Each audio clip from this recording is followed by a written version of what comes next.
Thank you very much, Sachin. I've heard with great fascination the entire spectrum of very professional views of all the speakers who spoke so far, and I'm waiting for the next ones. My brief is somewhat limited in the sense that I'm talking about a very small, if important, part of our population, and that is soldiers of the army.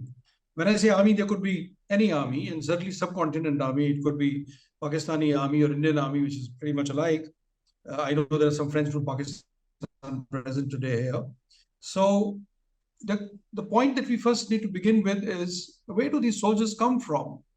It's a it's a no-brainer, but sometimes we do forget that the soldiers come from the exact same demographic, carrying the same anxieties, same upbringing, same educational background, same small town, village backgrounds that everybody else has. So they are not isolated, they're not sitting on an island, though they are isolated by way of geography most of the time. The perspective I'm going to present is not a scholarly perspective, it is very personal, very anecdotal. Um, all the experience that I've gathered over the years as an infantry officer, where you serve mostly on the borders, mostly in tough areas, and you are dealing with soldiers all the time.